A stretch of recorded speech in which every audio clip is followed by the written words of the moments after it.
الرحمة لكن حصلها سلطان المهنا. سلطان المهنا يلعبها لخالد الغانم. خالد الغانم المنصور بشير داخل. منصور بشير داخل. منصور بشير يلعبها ناحية المرمى وهدف.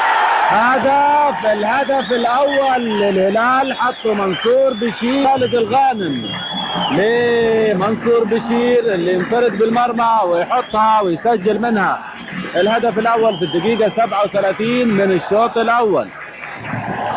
كرة في الواقع جميلة تلعب إعادة لها. شوف تمرير ذكاء من خالد الغانم من بين مدافع الرياض. يدخل منصور في منطقة الجزاء وقبل ما يوصل له المدافع راح لاعب الكرة أرضية وقوية.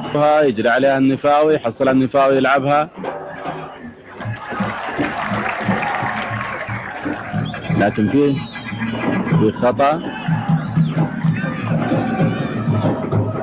في خطأ لصالح الهلال.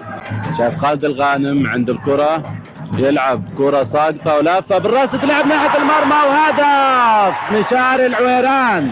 يا سلام كرة ملعوبة حلوة من خالد الغانم على راس مشاري العويران اللي يحطها براسه. غانم على راس مشاري العويران اللي يحط هذه عادة لها. شايفين كرة ملعوبة على راس مشاري العويران. طالع مشاري بحطها في الزاوية البعيدة. هذه عادة لها مرة ثانية. شايفين مشاري شلون جاي وبراسه بيحط راسه في الكرة وتمر عن يسار. لعبها طويلة في حلق المرمى. صالح بالراس في المرمى. يا سلام